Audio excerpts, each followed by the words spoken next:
চিকিৎসক রেজিস্ট্রেশন সনদের জন্য নির্ধারিত ফি ২,০০০ টাকা।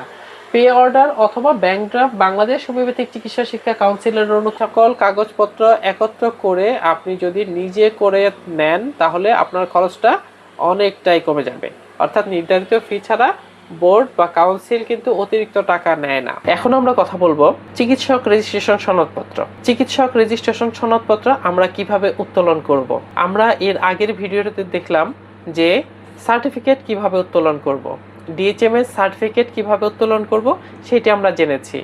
এখন আমরা জানবো হচ্ছে রেজিস্ট্রেশন, অর্থাৎ চিকিৎসক যে আপনি হয়েছেন সেই চিকিৎসক রেজিস্ট্রেশন যে ফর্ম, সেই ফর্মটি আপনাকে কিভাবে পূরণ করতে হবে এবং কিভাবে আবেদন করতে হবে, কতদিন সময় লাগবে, কত টাকা প্রয়োজন হবে, এই সংক্রান্ত দিক নির্দেশনামূলক ভিডিওটি হবে, দেখতেই থাকুন। আপনারা যারা এই 1 মাসের মধ্যে বা 1.5 মাসের মধ্যে বা 2 মাসের মধ্যে সার্টিফিকেটটি হাতে পেয়েছেন, তাদের সকল কাগজপত্র ঠিক আছে, এই জন্য সার্টিফিকেটটি পেয়েছেন। এখন আপনারা চিকিৎসক রেজিস্ট্রেশন সনদপত্র আবেদনের জন্য পারফেক্ট রয়েছেন।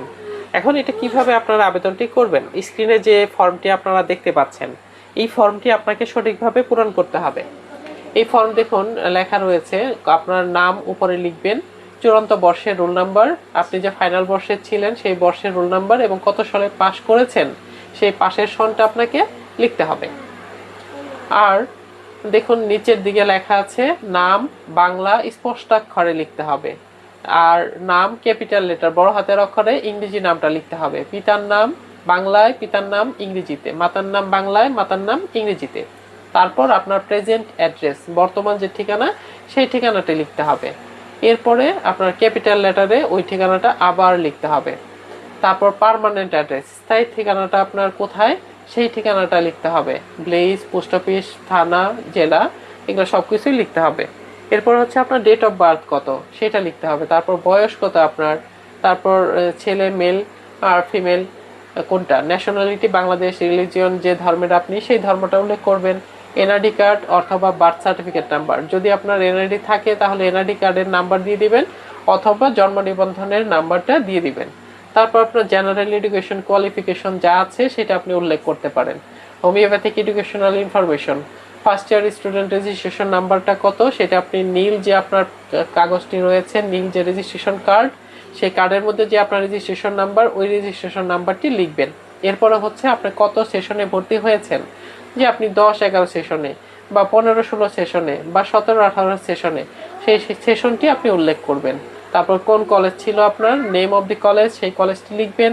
কোন ইয়ারে ফাইনাল ইয়ার এক্সামিনেশন সেশন কত ছিল সেটা উল্লেখ করবেন এবং কত সালে আপনি পাস করেছেন সেই সালটা উল্লেখ করবেন। তারপর কোন কলেজ থেকে পাস করেছেন সেই কলেজের নামটি উল্লেখ করবেন। এরপরে 14 নম্বর কলাম, যেটা চতুর্থ বর্ষে সম্পূরক প্রাপ্ত হলে পরীক্ষায় অংশগ্রহণের সন ও রোল নম্বর প্রযোজ্য ক্ষেত্রে, যদি আপনি ফাইনাল ইয়ারে গিয়ে খারাপ করে থাকেন বা কোনো এটা খারাপ করে থাকেন তাহলে কোন বর্ষে সেই পরীক্ষার অংশগ্রহণ করেছিলেন সেই পরীক্ষায় অংশগ্রহণের সন ও রোল নম্বর প্রযোজ্য। এটা আপনি যদি খারাপ করে না থাকেন তাহলে আর লেখার প্রয়োজন নেই, এটা ব্ল্যাঙ্ক রেখে দেবেন। কোনো বিষয়ে রেহাই প্রাপ্ত হলে এটাও প্রয়োজন নেই আপনার। তারপরে আবেদনের সাথে দাখিলকৃত bank draft, pay order, online পেমেন্টের বিস্তারিত বিবরণ, এখানে আপনি লিখবেন কত টাকা ব্যাংক ড্রাফট যেটা করেছেন সেই ব্যাংক ড্রাফটের নম্বরটি, কত তারিখে করেছেন, কত টাকা করেছেন, ব্যাংকের নাম, কোন ব্যাংকে করেছেন, কোন শাখায় করেছেন, অনলাইনে যদি করে থাকেন তাহলে অনলাইন ট্রানজ্যাকশন নাম্বারটি কত এবং কোন মাধ্যমে করেছেন এবং কত তারিখে করেছেন সেটি লিখবেন। তারপরে 17 নাম্বারটি পড়ে দেখবেন যে আমি অঙ্গীকার করছি যে উপরোল্লিখিত সকল তথ্য ও বিবরণ আমার জ্ঞান ও বিশ্বাস অনুসারে সম্পূর্ণ সত্য এবং সঠিক। আমি কোনো বিষয় গোপন অথবা মিথ্যা তথ্য প্রদান করিনি এবং বাংলাদেশ হোমিওপ্যাথিক চিকিৎসা শিক্ষা আইন 2023 এর বিধিবিধান ও কাউন্সিল অথবা সরকার কর্তৃক প্রদত্ত অন্যান্য সকল নিয়মকানুন আমি মেনে চলতে বাধ্য থাকব।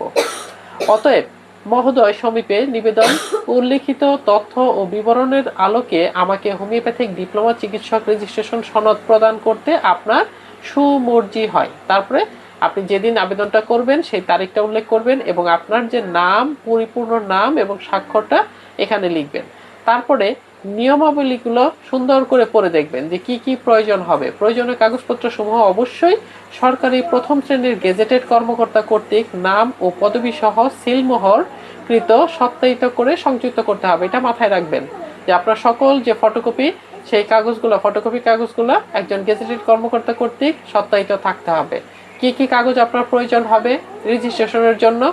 এসএসসি সনদের সত্যায়িত প্রতিলিপি, সর্বশেষ সাধারণ শিক্ষাগত যোগ্যতার সনদপত্রের সত্যায়িত ছায়ালিপি, কাউন্সিল কর্তৃক প্রদত্ত সাময়িক চিকিৎসক রেজিস্ট্রেশন সনদের মূল কপি, ডিএইচএমএস পাশকৃত সনদপত্রের সত্যায়িত ছায়ালিপি, কাউন্সিল কর্তৃক প্রদত্ত ডিএইচএমএস চূড়ান্ত বর্ষের নিয়মিত ও সম্পূরক নম্বরপত্রের সত্যায়িত ছায়ালিপি।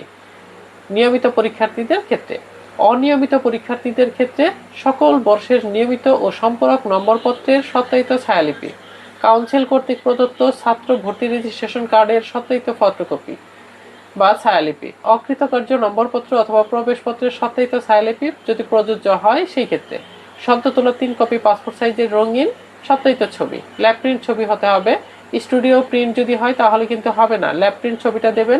ল্যাব প্রিন্ট ছবিটা অবশ্যই দেবেন, কারণ এই ছবিটা আপনার রেজিস্ট্রেশন কার্ডের মধ্যে থাকবে। এই ছবিটা আপনি দেখবেন, যদি স্টুডিওর ছবি দেন তাহলে কিন্তু অল্প দিন পরে নষ্ট হয়ে যেতে পারে, আর যদি ল্যাবে প্রিন্ট করা ছবি দেন সেই ছবিটা আপনার দীর্ঘদিন ভালো থাকবে। এই জন্য আপনারা অবশ্যই সতর্ক থাকবেন, ল্যাব প্রিন্ট ছবি দেওয়ার জন্য চেষ্টা করবেন। তারপর বিশেষ দ্রষ্টব্য, এটা অবশ্যই পড়ে দেখবেন।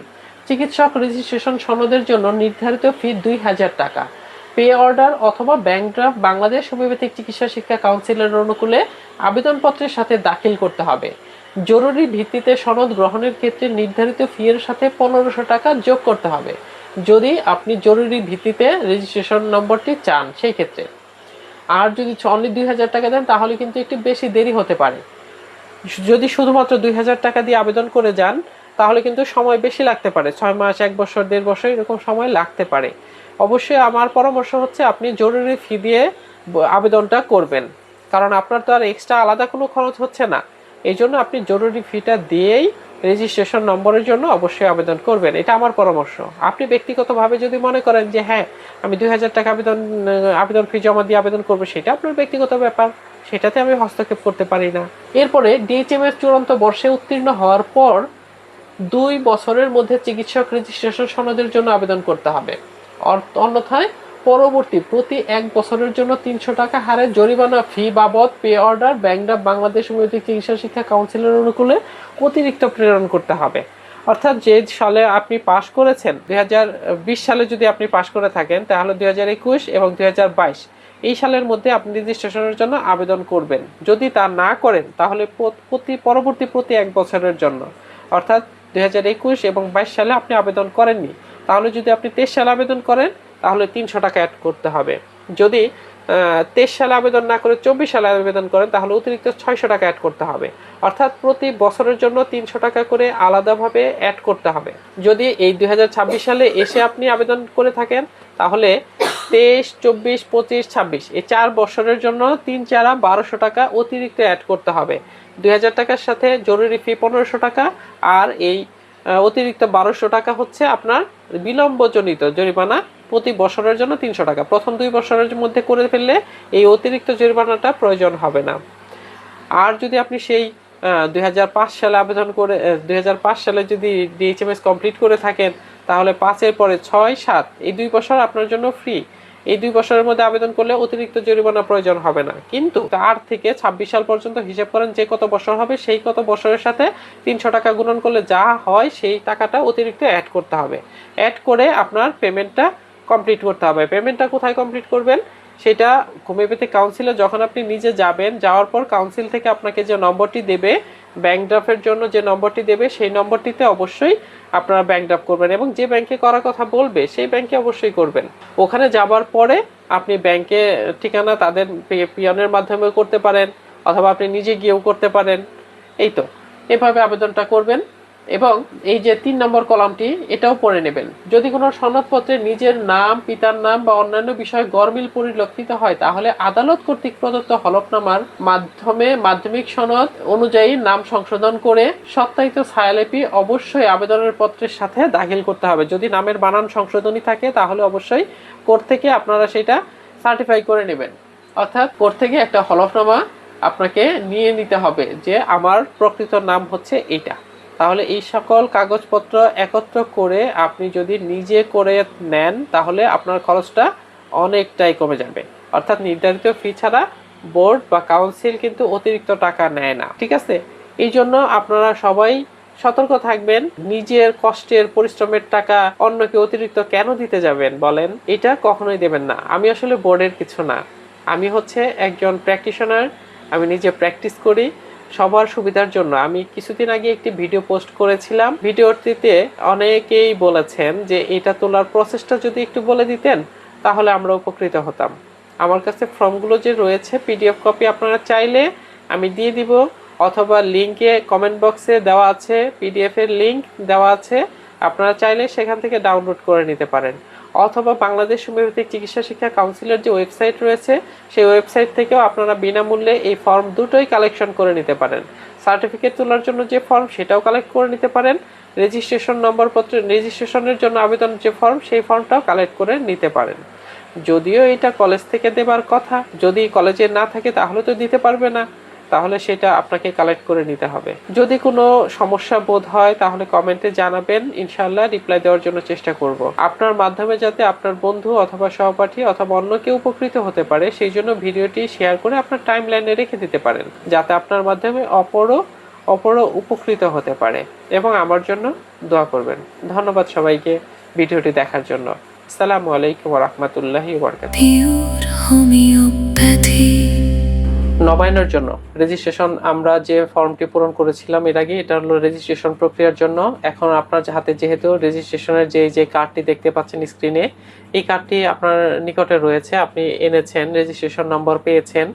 রেজিস্ট্রেশন নম্বর পাওয়ার পরে হচ্ছে আপনি রেজিস্ট্রেশন নবায়নের জন্য, অর্থাৎ এই যে পেছনে দেওয়া রয়েছে 5 বছর মেয়াদ, এই 5 বছর যাবার পরে তারপরে আপনি সেটা নবায়ন করবেন। আরেকটা সুখের খবর হচ্ছে, খুব ভালো লেগেছে এই যে বিষয়টা আমার কাছে, যে আপনি নবায়ন করেছিলেন সাপোজ 10 বছর আগে বা 15 বছর আগে রেজিস্ট্রেশন কার্ড নবায়ন করেছিলেন বা রেজিস্ট্রেশন করেছিলেন, কিন্তু আর একবারও আপনি নবায়ন করেননি, তাহলে আলাদা কোনো জরিমানা কাউন্সিল নেয় না। অর্থাৎ আপনি সাপোজ 2015 সালে রেজিস্ট্রেশন কার্ড করেছিলেন, 2020 সালে আপনার রেজিস্ট্রেশন কার্ডের মেয়াদ চলে গিয়েছে, তাহলে এখন চলছে 2026 সাল, তাহলে 2020 সাল থেকে 2025 সাল পর্যন্ত আরেকবার নবায়ন করার প্রয়োজন ছিল কিন্তু আপনি করেননি, তাহলে সেটার জন্য 1500 টাকা। আর এখন 25 সাল থেকে 30 সাল পর্যন্ত যে নবায়নের ফি, এটা 1500 টাকা। এই দুইটা 1500 3000 টাকা দিয়ে ব্যাংক ড্রাফটের যে খরচ, সেই খরচটা অ্যাড করে আপনি যখন বোর্ডে যাবেন, সার্টিফিকেটটা যদি আপনার বাংলায় হয়ে থাকে তাহলে সেটা যদি আপনি নতুন রেজিস্ট্রেশন কার্ডে নেন, সার্টিফিকেট নয়, দুঃখিত, রেজিস্ট্রেশন কার্ড, যদি রেজিস্ট্রেশন কার্ডটি আপনার পুরনো হয়, আগের হয়, তাহলে ওই রেজিস্ট্রেশন কার্ডটা চেঞ্জ করে যদি আপনি নতুন রেজিস্ট্রেশন কার্ড নিতে চান, নতুন রেজিস্ট্রেশন কার্ডের চেহারা মাশাআল্লাহ অনেক সুন্দর, অনেক ভালো লাগে, হোমিওপ্যাথিক কাউন্সিলের নামে। আর আপনারা যেহেতু আগে নিয়েছিলেন তাহলে বাংলাদেশ হোমিওপ্যাথিক বোর্ডের নামে রয়ে গিয়েছে রেজিস্ট্রেশন কার্ডটি। আমি নিয়েছি আমার নতুন যে কাউন্সিলের নামে এসেছে, আমার রেজিস্ট্রেশন কার্ডটি নতুনটা নিয়ে নিয়েছি। আপনারাও চাইলে নতুনটা নিয়ে নিতে পারেন। নতুনটার জন্য ফি হচ্ছে 1500 টাকা। আমি আবার বলছি, নতুনটা রেজিস্ট্রেশন কার্ডের জন্য ফি হচ্ছে 1500 টাকা। অর্থাৎ আপনার যে বাংলায় রেজিস্ট্রেশন কার্ডটি ছিল সেই রেজিস্ট্রেশন কার্ডটি আপনি এখন ইংরেজিতে করতে চাচ্ছেন, তাহলে এটার জন্য ফি হলো 1500 টাকা, আর নবায়নের ফি হচ্ছে 1500 টাকা। যদি 5 বছর পর পর নবায়ন ফি 1500 টাকা। আগে যেটা 1500 টাকা ছিল এখনও 1500 টাকায় রয়েছে। আপনার যদি 10 বছর অতিক্রম হয়ে থাকে তাহলে 5 বছর 1500 টাকা, আর পরবর্তী 5 বছর 1500 টাকা, এই 3000 টাকা। আর রেজিস্ট্রেশন কার্ডের জন্য বাংলা থেকে ইংরেজিতে করছেন, নতুনটা নিচ্ছেন, এই জন্য 1500 টাকা, তাহলে 4500 টাকা। এবং এই টাকার হচ্ছে ব্যাংক ড্রাফটের যে টাকাটা, সেই টাকাটা পরিশোধ করতে হবে। সবসময় হিসেব এইভাবে করবেন যে বছর আপনার নবায়নের মেয়াদ শেষ হয়ে গিয়েছে, সাপোজ 2023 সালে আপনার নবায়নের মেয়াদ শেষ হয়ে গিয়েছে, আপনি এখনও আর নবায়ন করেননি, 2026 সালে এসে আপনি নবায়ন করতে চাচ্ছেন, সেই ক্ষেত্রে আপনার ওই 1500 টাকাই লাগবে। অতিরিক্ত কোনো চার্জ বোর্ড নেয় না, অতিরিক্ত কোনো জরিমানা বোর্ড নেয় না, কাউন্সিল নেয় না। এই জন্য 23 সালের পর থেকে 23, 24, 25, 26, 27, 28, অর্থাৎ 23 সাল থেকে 5 বছর হিসেব করবেন, যে সাল পর্যন্ত ওই সাল পর্যন্ত আপনার আবার মেয়াদ বেড়ে যাবে যদি 1500 টাকা এবং ব্যাংক ড্রাফট চার্জ দিয়ে আবেদন করে আসেন। এখন আমরা জানবো যে কতদিন সময় লাগে। আপনি যদি সকালে যান এবং সহকারী রেজিস্ট্রার স্যার তারা যদি থাকেন হোমিওপ্যাথিক কাউন্সিলে, তারা থাকলে ওই দিনই আপনি রেজিস্ট্রেশন নবায়ন করে ওই দিনই সাথে করে নিয়ে চলে আসতে পারবেন। এটার জন্য যে অনেক দিন সময় লাগবে এরকমটি নয়। এই রেজিস্ট্রেশন নবায়নে আপনার একদিনের বেশি লাগে না। যদি তারা থাকেন এবং যদি ব্যস্ত না থাকেন, তাহলে অপর পৃষ্ঠায় সিল দিয়ে তারিখ দিয়ে স্বাক্ষর দিয়ে দিবে আপনাকে। ওইটা নিয়ে আপনি বাস চেম্বারে রেখে দিতে পারেন। আপনাদের যদি আরও জানার আগ্রহ থাকে যে চেম্বারে রেজিস্ট্রেশন রেখেছেন, সার্টিফিকেট রেখেছেন, তারপরে দোকানের ডিড রেখেছেন, পৌরসভা থেকে যে লাইসেন্সটা দিয়ে থাকে ট্রেড লাইসেন্স, এটা নিয়েছেন, এবং আপনার কি প্রয়োজন, এরপরে প্রয়োজন আপনার হচ্ছে ওষুধ রেখেছেন, ড্রাগ লাইসেন্স প্রয়োজন, এই ড্রাগ লাইসেন্স আপনারা কিভাবে করবেন, এই সংক্রান্ত দিক নির্দেশনামূলক ভিডিও আমি পরবর্তীতে কোনো এক সময় পোস্ট করবো ইনশাআল্লাহ। সেই পর্যন্ত সবাই ভালো থাকুন, আল্লাহ পাক আপনাদের সবাইকে ভালো রাখুন, সুস্থ রাখুন, সুন্দর রাখুন, এই প্রত্যাশায় আমি বিদায় নিচ্ছি। Doctor Golam Rabbani, pure homeopathy centre, Tangail. আসসালামু আলাইকুম ওয়া রাহমাতুল্লাহি ওয়া বারাকাতুহু। Pure homeopathy.